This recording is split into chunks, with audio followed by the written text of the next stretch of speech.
Operation सरकार।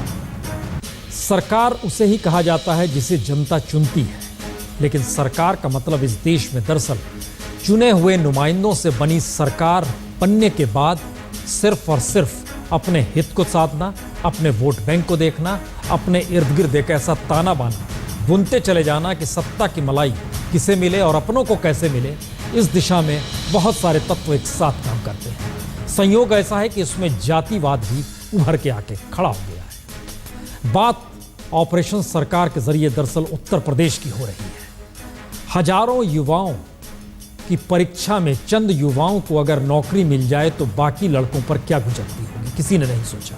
कई राज्यों में इस तरीके से बहुत चीजें निकल कर आई, लेकिन आज जो हम आपको दिखलाने जा रहे हैं ये कह सकते हैं देश के सबसे बड़े प्रदेश उत्तर प्रदेश में सबसे बड़ी प्रशासनिक और सरकारी नौकरियों में धांधली का एक ऐसा तूफान है जिस तूफान पर नकेल कसे कौन, वही तूफान के हिस्सेदार हैं जिन्हें नकेल कसनी चाहिए। तो धांधली का सच आज तक ने बेपर्दा किया है। हम आपको बताएंगे कि कैसे यूपी पीसीएस में एक जाति विशेष पर इंटरव्यू और बहुत हद तक लिखित परीक्षा में भी नंबर उड़ाए गए। सिलसिला शुरू करते हैं पहली रिपोर्ट से।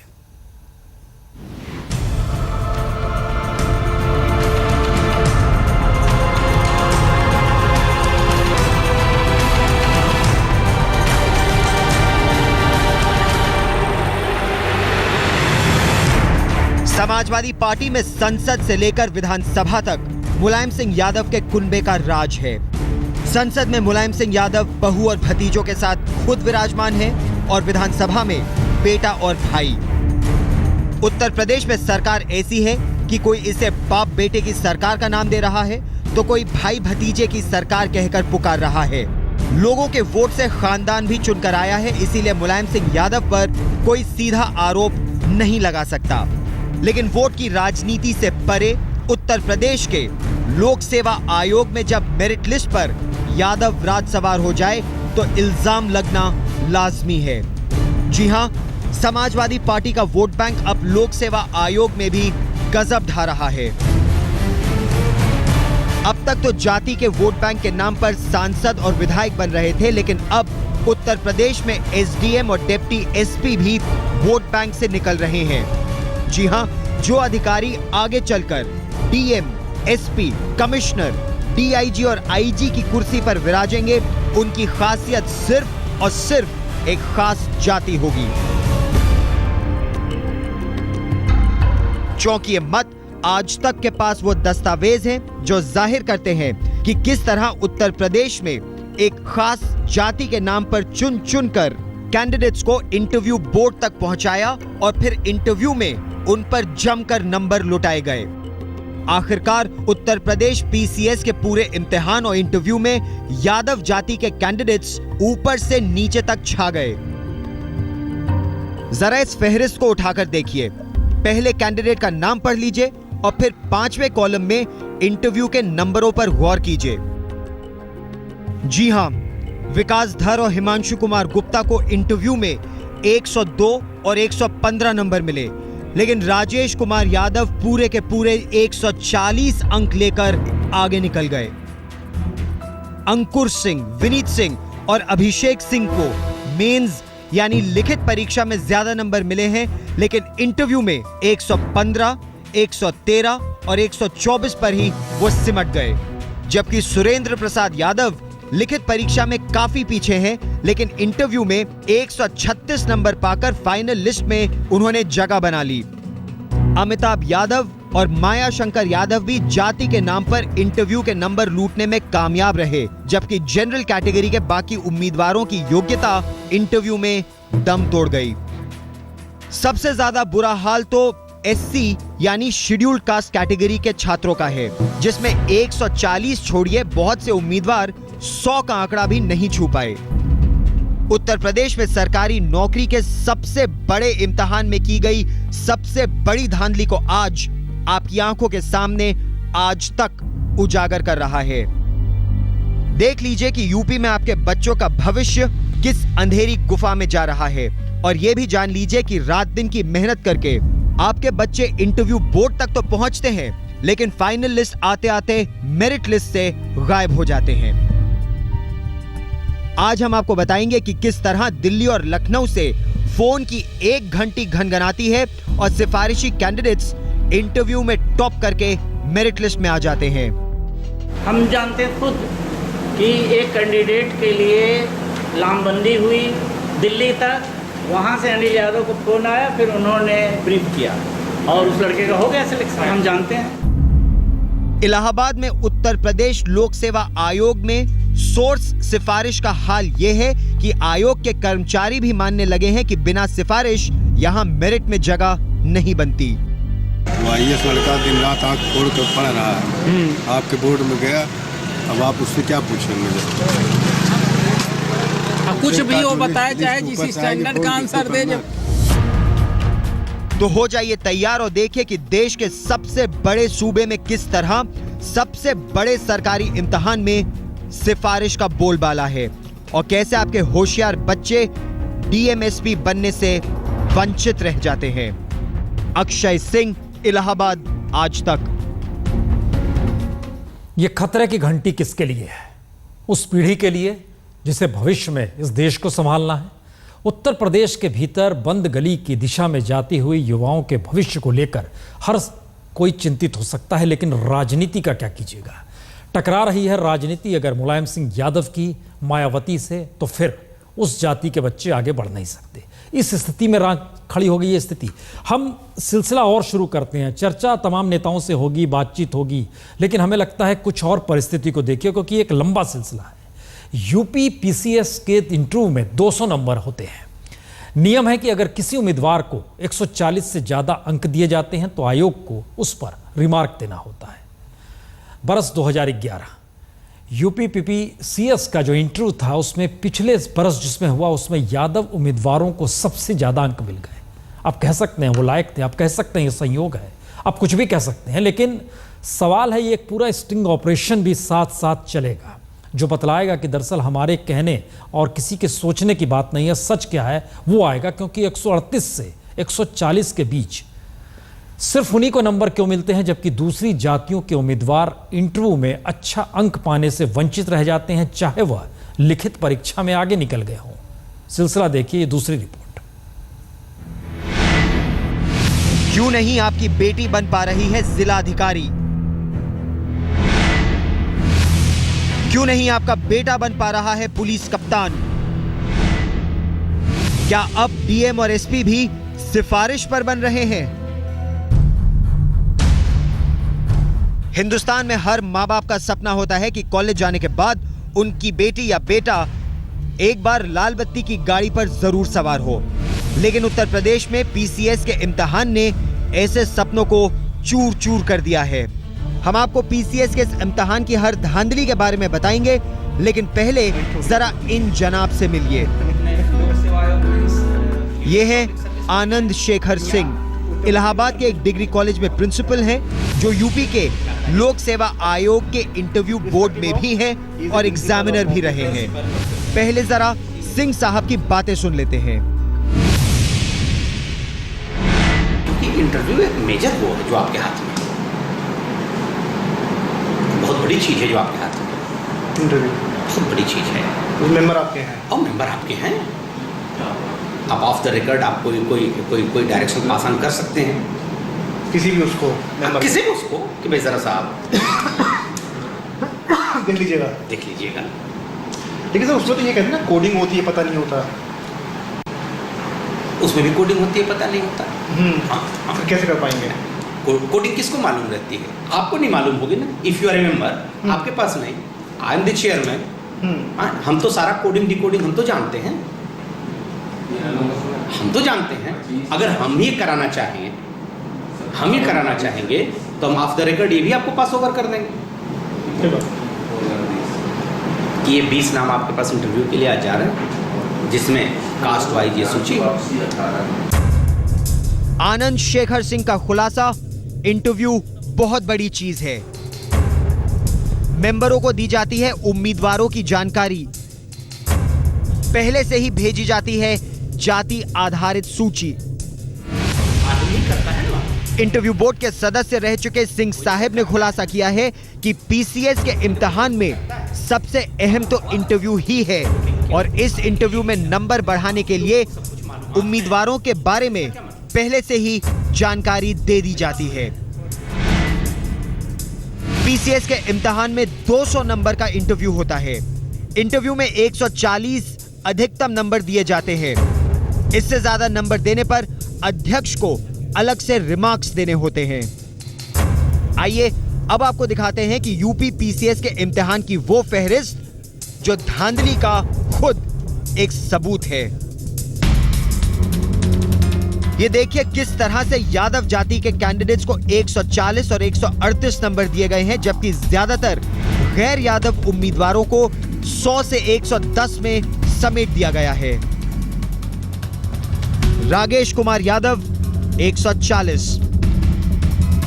राहुल यादव 140, सुरेंद्र यादव 136, अमिताभ यादव 140, माया शंकर यादव 138, अरविंद कुमार यादव 140, सिद्धार्थ यादव 138, धनवीर यादव 137, ज्योत्सना यादव 138, सोमलता यादव 138, ब्रिजेश यादव 138, रविंद्र प्रताप यादव 137, राम अशोक यादव 139, राम कुमार यादव 140, सत्येंद्र बहादुर यादव 138, शिव कुमार यादव 139, अनिल कुमार यादव 139, नीतू यादव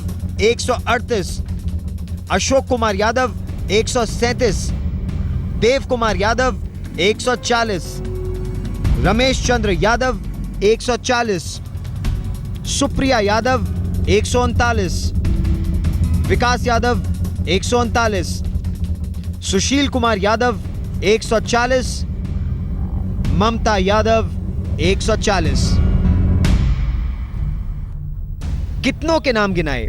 पीसीएस 2011 परीक्षा का इंटरव्यू अखिलेश यादव सरकार के समय पिछले साल हुआ था। चौंकाने वाली बात यह है कि पिछड़े वर्ग के 86 उम्मीदवारों को चुना गया, जिनमें से 50 यादव थे। एकाध उम्मीदवारों को छोड़कर यादव जाति के सभी उम्मीदवारों को 135 से 140 अंक के बीच इंटरव्यू में दिए गए। एक और चौंकाने वाली बात यह रही कि यादव जाति के जिन उम्मीदवारों के नंबर मेंस में दूसरे उम्मीदवारों से कम रहे, वो भी इंटरव्यू में सबसे ज्यादा नंबर पा गए। यह रास्ता यहीं नहीं रुकता है। बात सिर्फ इतनी नहीं है कि इंटरव्यू बोर्ड एक बैठा होगा, उस इंटरव्यू बोर्ड के जो चेयरमैन होंगे, सेक्रेटरी होंगे, वो कौन होंगे, वो किस तरीके से नंबर देते होंगे। सवाल रिटन एग्जाम के दौरान भी स्केलिंग का होता है। ये सारी चीज़ें हैं। हम सिलसिला धीरे धीरे खोलेंगे, लेकिन इस वक्त हमारे साथ लखनऊ से अवनीश पांडे जुड़े हैं। अवनीश वो शख्स हैं जो कि इस पूरे मामले को पहले निकालना इन्होंने शुरू किया। अवनीश, जो बातें हम लगातार दिखला रहे हैं और ये सिलसिला अवनीश और दिखलाएंगे, ये सवाल आपके जहन में आया कैसे सबसे पहले कि दरअसल ये खेल ऐसा लग रहा है जैसे उत्तर प्रदेश में मुलायम सरकार है तो सिर्फ यादवों की ही चलेगी।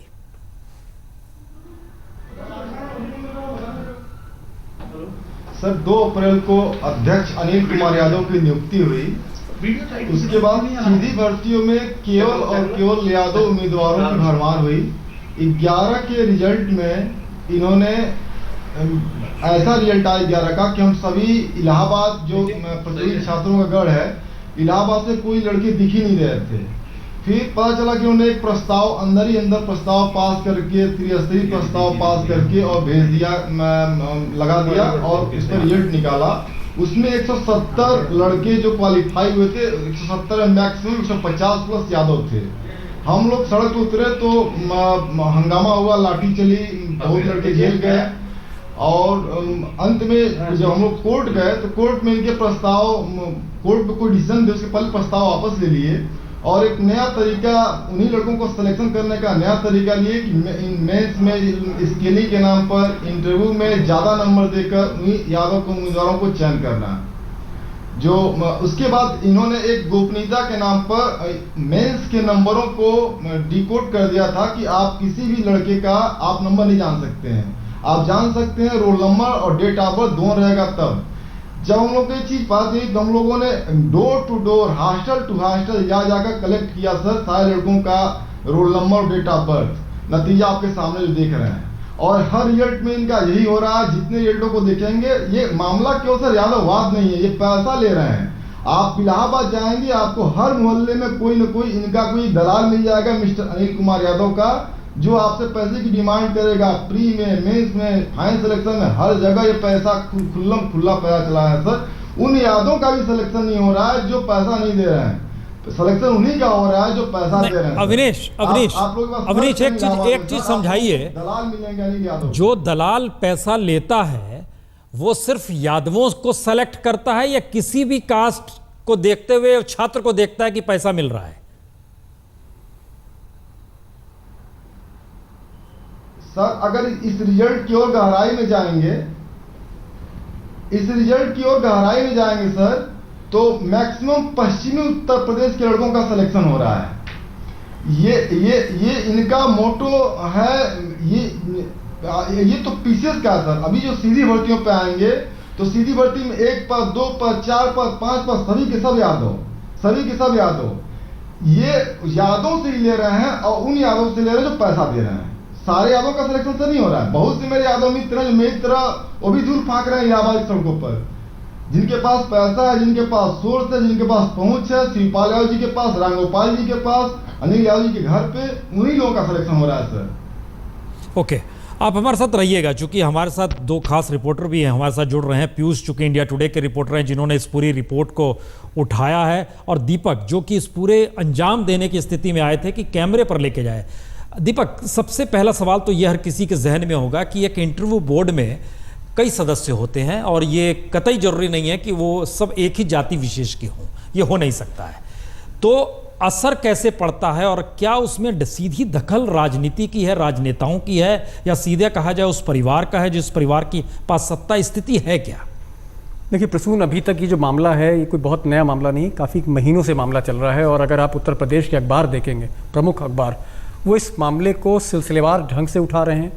इंडिया टुडे मैगजीन में जो हमारे रिपोर्टर हैं उन्होंने भी स्टोरी ये करी थी। इसके अलावा कोर्ट में भी ये मामला चल रहा है। लेकिन मैं एक चीज़ कहना चाहूँगा, स्टिंग हम क्यों लाए? स्टिंग इसलिए लाए क्योंकि प्रत्यक्ष तौर पर कोई प्रमाण सामने नहीं था, सिर्फ कागज़ थे, उसमें मार्कशीट्स थे, उसमें कुछ नंबर थे।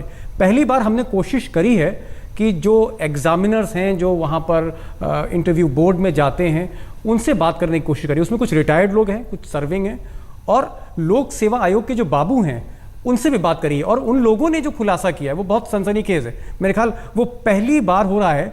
और अविनाश की जो खबर है, जो उन्होंने आंदोलन शुरू किया था, उसको तस्दीक करता है, क्योंकि जो एग्जामिनर्स हैं, हेड ऑफ द डिपार्टमेंट है, इलाहाबाद यूनिवर्सिटी के डिग्री कॉलेज के प्रिंसिपल हैं, वो बरसों से उस इंटरव्यू पैनल्स में जाते हैं। सिर्फ इलाहाबाद में ही नहीं, दिल्ली के यूपीएससी में वहाँ भी वो आते हैं।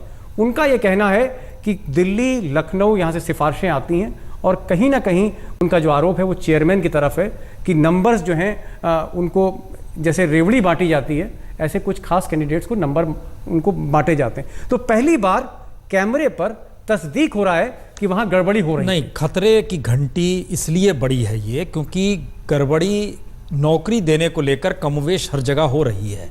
यहाँ अगर एक सिर्फ जाति विशेष के मद्देनजर सारे काम हो रहे हैं, अवनीश कह रहे हैं जो यादव और यादव में जो पैसा देने वाले, अगर ये पूरी कैटेगरी ऐसे तैयार हो रही है तो इसका मतलब ये है कि किसी भी स्टेट में आने वाले वक्त में कास्ट पॉलिटिक्स नहीं बल्कि सामाजिक और सांस्कृतिक भी उसकी जो महत्ता किसी राज्य की होती है वह भी खत्म होगी और पूरा एडमिनिस्ट्रेशन एक कास्ट बेस्ड आधार पर चलने लगेगा।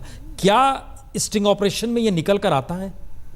देखिए, जाहिर तौर पर स्टिंग ऑपरेशन में जो आपने कास्ट की बात कही है, अगर आप मार्कशीट देखेंगे, हमने एक एक मार्कशीट को खंगाला है और हमने उसमें देखा है कि जो एक खास जाति के जो बच्चे थे, जो कैंडिडेट्स थे, जिनको मेंस में कम नंबर मिले बनस्पत जो जनरल कैटेगरी के हैं या गैर यादव ओबीसी के, उनको नंबर कम मिले, लेकिन जब एग्रीगेट टोटल आया तो पता लगा कि उनको स्केल अप नंबर ज़्यादा मिले, उनको इंटरव्यू के नंबर ज़्यादा मिले और फाइनल टैली में उनको फायदा मिला। हम एक मिनट इस सिलसिले को आगे बढ़ाते हैं। हमको लगता है कि हमारे साथ चूंकि नेता सब जुड़ चुके हैं इस वक्त मौजूदा वक्त में, और बड़ा महत्वपूर्ण है, कांग्रेस के नेता अखिलेश जी जुड़े हैं, भदौरिया साहब बीएसपी के नेता वह भी जुड़े हैं, हमने समाजवादी पार्टी से भी आग्रह किया, उनका तरफ से नाम भी आया था कि रविदास मेहत्रा जी हमारे साथ आ जाएंगे, टीआर कक्कड़ साहब इस वक्त हमारे साथ जुड़े हुए हैं, फॉर्मर आईपीएस हैं। भदौरिया जी, सबसे पहले ये, क्योंकि राजनीतिक तौर पर सीधा टकराव कहीं नज़र उत्तर प्रदेश में आता है तो समाजवादी पार्टी वर्सेस बीएसपी नज़र आता है, ये स्थिति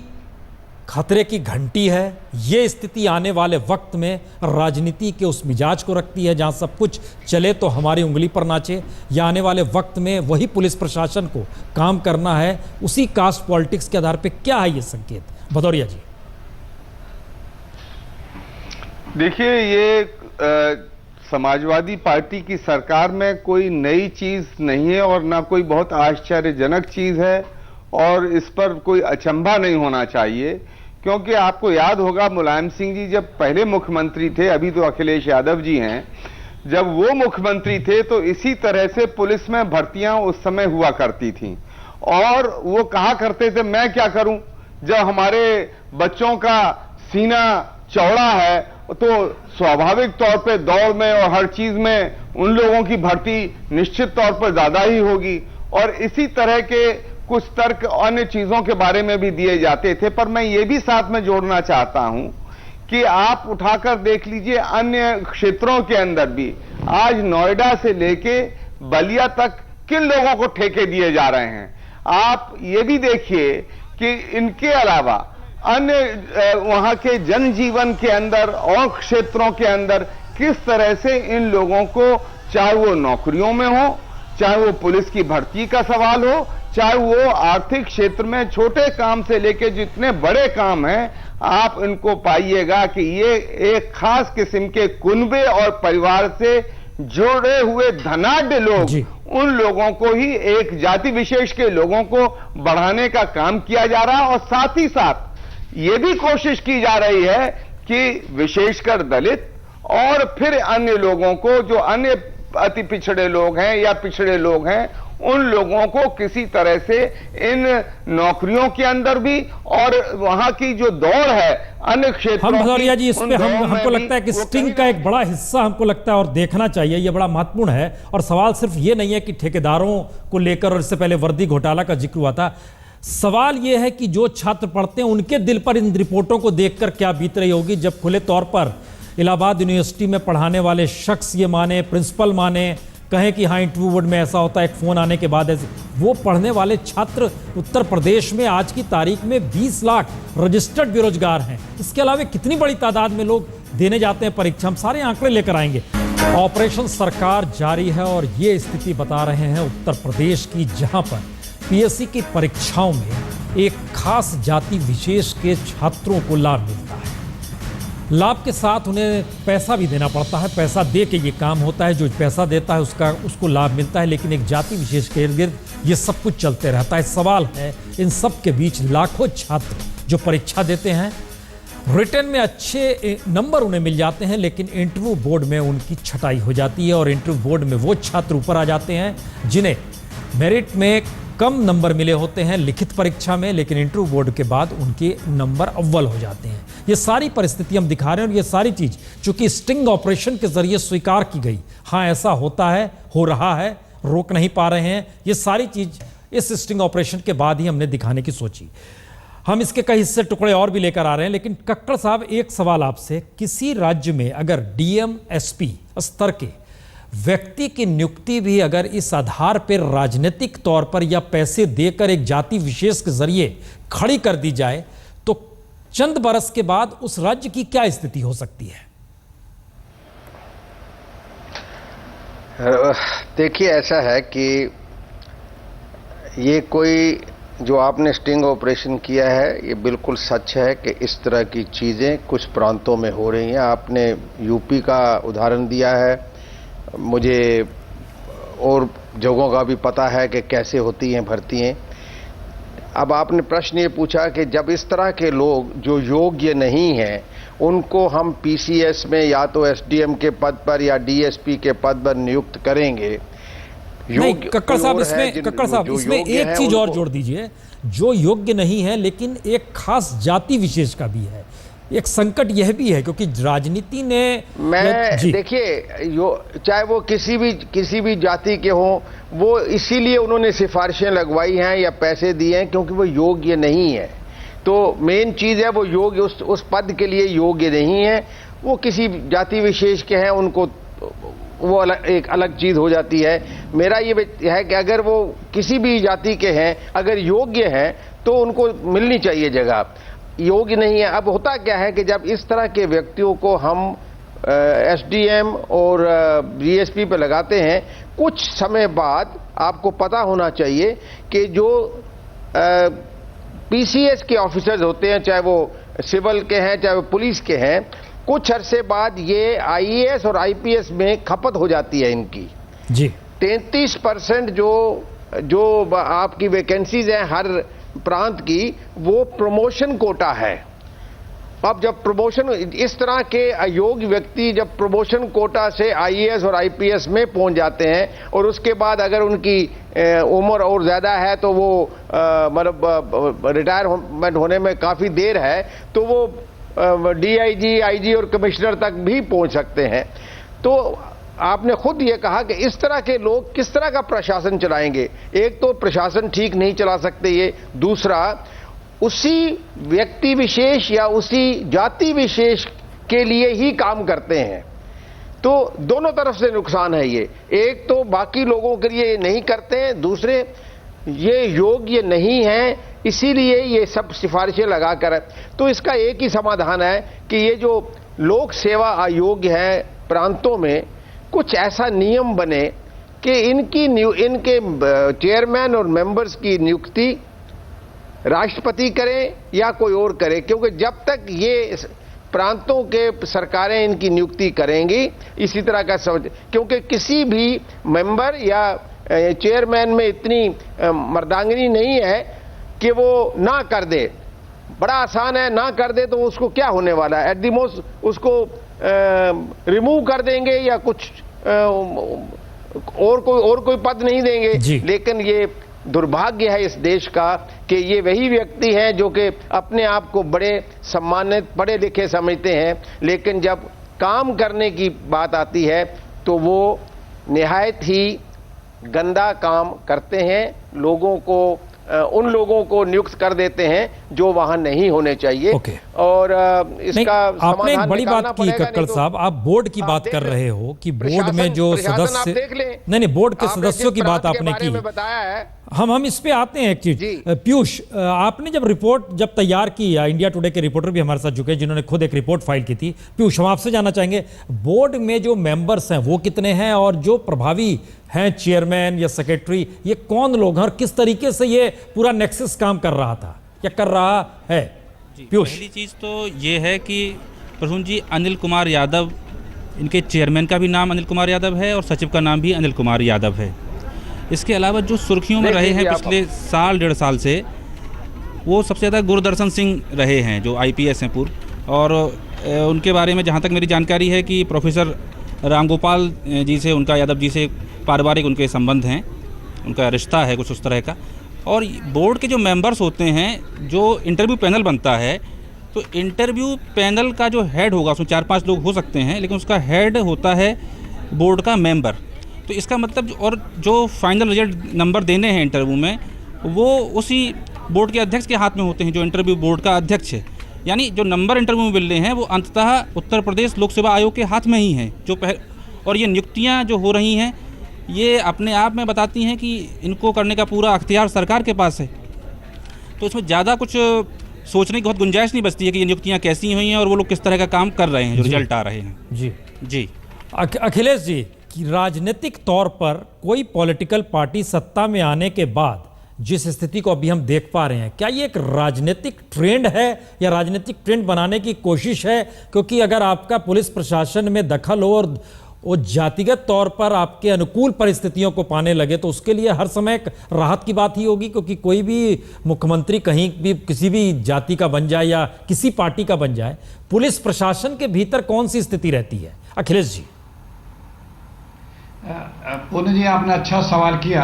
हालांकि ये जो प्रश्न अभी चल रहा है इसका मामला कोर्ट में है और 390 में से करीब 50 यादव लोग आए हैं, उसमें हम जाना नहीं चाहते। जो आपने प्रश्न किया हम उस पर जा रहे हैं।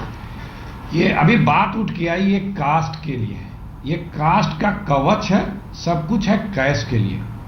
और ये चाहे समाजवादी पार्टी हो चाहे बीएसपी हो, पिछले 15-20 सालों से हम ये देख रहे हैं। मैं आपको उदाहरण दे सकता हूँ, चाहे इनके रिजीम में जितनी भर्तियां हुई हैं, चाहे जिस वो जात का तो सिर्फ एक आडंबर है, कवच है, बिना पैसा लिए नहीं हुई है किसी भी पोस्ट पे। मायावती जी के रिजीम में भी जितनी भर्तियां हुई, चाहे सफाई कर्मी से लेकर के ग्रेड 2 तक की भी, वो सब के सब लिस्ट बनती थी जिले से और बाकायदे कलेक्शन होता था और वो पाते थे। इसमें जेन्युइन वो दलित या पिछड़े के लोग भी जो जेन्युइन है, जो डिजर्व करते, जो पढ़ने वाले बच्चे हैं लेकिन गरीब हैं, वो मारे गए हैं। यही फैक्ट है। और ये लोग अपना शेल्टर देने के लिए इसको जो पार्टी होती है, जो इसकी रूलिंग होती है, उसके कुछ नेताओं के साथ उसको वो कलर देने का प्रयास करते हैं। लेकिन अल्टीमेट जो पांडे ने भी बताया अभी कि वो पैसे का ही खेल रहा है, क्योंकि पश्चिम उत्तर प्रदेश के लोगों की क्षमता इस मामले में कुछ मजबूत है, ये चीज़ को और पुष्ट करता है। तो ये और ये एक बात अभी और कही गई कि ये आएंगे तो क्या करेंगे, ये फिर कास्ट लाइन पे चलेंगे।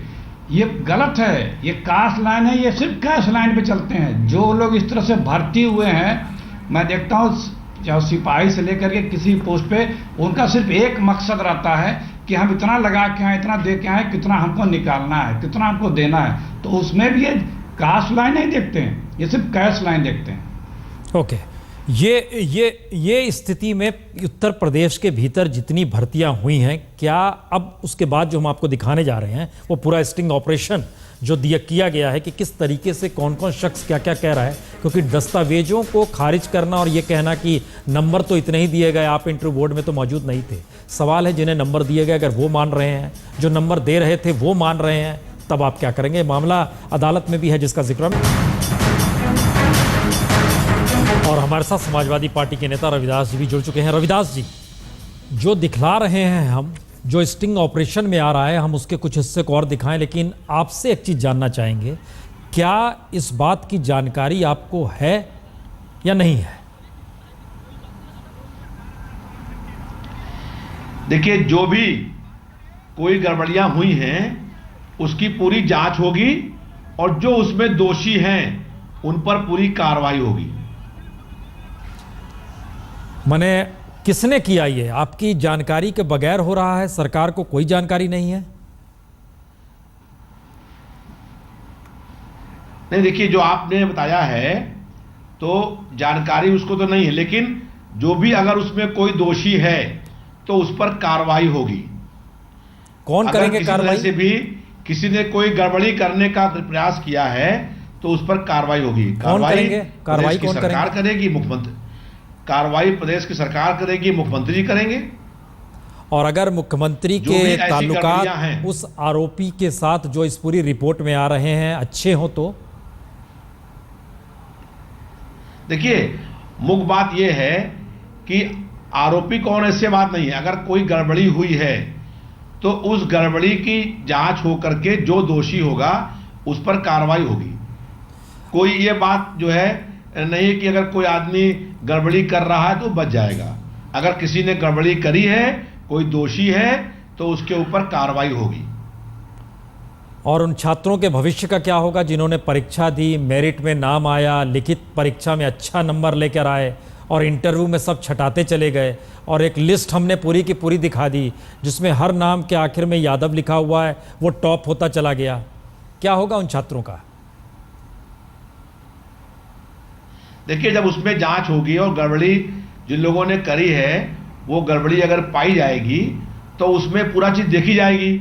अभी जानकारी पूरी मुझको नहीं है और जो है वो आपने मुझको बैठाया, कुछ दिखाया भी नहीं उससे पहले, लेकिन जो भी कोई अगर नहीं, आप बैठे रहिए, हम आपको दिखलाते भी हैं। आप ठीक कह रहे हैं, आपको कुछ दिखाया नहीं गया उस रूप में। लेकिन एक चीज बताइए पीयूष, आप हमारे साथ जुड़े हुए हैं, ये अनिल यादव का अपना एजुकेशन और प्रोफेशनल क्वालिफिकेशन क्या है, इनके बारे में क्या जानकारी है? जिनके बाद आपने जिक्र किया कि ये चेयरमैन भी अनिल यादव हैं और एक दूसरे जो हैं वो भी अनिल यादव ही संयोग से उनका नाम है, जो सेक्रेटरी हैं। ये आप अध्यक्ष के बारे में पूछ रहे हैं? जी, अध्यक्ष जो हैं जी, अनिल यादव जो अध्यक्ष हैं इसके, ये मूल रूप से मैनपुरी के रहने वाले हैं जी।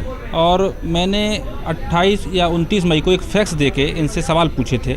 इनके ऊपर कई आरोप लगे हैं कि आगरा के कई थानों में इनके ऊपर केस दर्ज हैं। वो पूरा फैक्स हमने इन्हें भेजा था, लेकिन उसका जवाब नहीं आया। फिर जाके 12 जून को मुझे इनसे अपॉइंटमेंट मिला था और आपको जान के ताज्जुब होगा कि मुझे बताया गया कि मैं पहला रिपोर्टर हूं जो इनके कार्यकाल ग्रहण करने के बाद से वहां प्रवेश कर सका। उसके बाद 15-20 मिनट उन्होंने मुझसे चर्चा की, लेकिन उन्होंने कहा कि उन्हें इम्यूनिटी हासिल है और वो किसी बारे में कुछ भी नहीं कहेंगे। जो भी बातचीत है वो ऑफ रिकॉर्ड है। और उन्होंने ये कहा कि मामला हाई कोर्ट के विचाराधीन है, तो उन्हें जो भी जवाब देना होगा वो हाई कोर्ट में देंगे। लेकिन जो PIL में जो अवनीश बैठे होंगे, जो उन्होंने लोगों ने आरोप लगाए हैं, वो काफ़ी गंभीर हैं। उनके एकेडमिक्स को लेके भी गंभीर आरोप लगे हुए हैं और वो इससे पहले मेंबर भी रहे हैं आयोग के, अब अध्यक्ष बन गए हैं। उनकी कार्यप्रणाली कई तरह से संदेह के घेरे में है। जो सबसे बड़ा सवाल आ रहा है वो स्केलिंग को लेके आ रहा है। जब मैंने सचिव से पूछा था, आयोग के सचिव से लंबी बातचीत हमारी ऑफिशियली हुई थी, तो वो एक इस तरह का नियम हो गया जैसे क्रिकेट में डक बर्थ लुइस का नियम होता है, जो जानता कोई नहीं है लेकिन भरोसा है इसलिए लोग मान लेते हैं। लेकिन यहाँ स्केलिंग के नियम पे कोई भरोसा भी नहीं कर पा रहा है, क्योंकि आप जो कागज़ दिखा रहे हैं उनमें ऐसे कई हिंदी के परीक्षा का है, पब्लिक एडमिनिस्ट्रेशन की परीक्षा का है कि एक बच्चे को 120 नंबर मिले हैं, उसके बढ़ के 160 हो जाते हैं और दूसरों के लगातार उसी लाइन से कम होते जाते हैं नंबर। तो ये अगर एक फार्मूला है तो सबको दे दें कंप्यूटर पे, हर बच्चा अपने अपने नंबर चेक कर ले। नहीं पीयूष, एक चीज बताइए जी, पीयूष एक चीज बताइए, चूंकि हम इसके बाद वो हिस्सा दिखाने वाले हैं जो स्टिंग ऑपरेशन का लगातार हम जिक्र कर रहे हैं। रविदास जी हमारे साथ जुड़े, इनका कहना है जो दोषी होगा उसे सजा होगी। क्या इस राज्य सरकार बिल्कुल वाकिफ ही नहीं है, धृतराष्ट्र की तरह बैठी हुई है? क्या स्थिति है या सब कुछ जानती है? आपको इस पूरी रिपोर्ट को तैयार करते वक्त क्या नजर आया? सबसे बड़ी बात है कि राज्य सरकार को, जहाँ तक मेरी जानकारी है, कि लोक सेवा आयोग के अध्यक्ष को हटाने का पावर नहीं है। उन्हें उसी तरह की इम्यूनिटी हासिल है जिस तरह की हाई कोर्ट के जजेस को और इस तरह के संवैधानिक पदों पर होती है। तो शायद महाभियोग या इस तरह का कोई बड़ा प्रस्ताव लाने के बाद ही उन्हें हटाया जा सकता है। और इनके ताल्लुकात कैसे हैं सरकार के साथ, अनिल यादव जी के ताल्लुकात? सबसे बड़ी बात तो जो मैनपुरी का आ रहा है, क्योंकि अभी तक ये रहा है कि आयोग में कोई बहुत ही अच्छे क्रेडेंशियल्स के लोग, जी, बहुत बड़े शिक्षाविद इस तरह के लोग आया करते थे। लेकिन इनका ऐसा कुछ भी, जो अध्यक्ष महोदय हैं, इनका ऐसा कोई बहुत बड़ा एकेडमिक बैकग्राउंड नहीं है और कई तरह के आरोप छात्र उन पर लगातार लगाते रहते हैं। उनका बातचीत, थानों, देखिए कुछ चीज़ें निकल कर आ रही हैं, थानों में मामले दर्ज हैं लेकिन चेयरमैन है। एजुकेशन और क्वालिफिकेशन की बात में चीज़ें उनके अनुकूल नहीं है लेकिन चेयरमैन है। और जिन छात्रों की भर्ती हो रही है वो मेरिट लिस्ट में रिटन में कम नंबर लाते हैं लेकिन ऊपर पहुंच जाते हैं।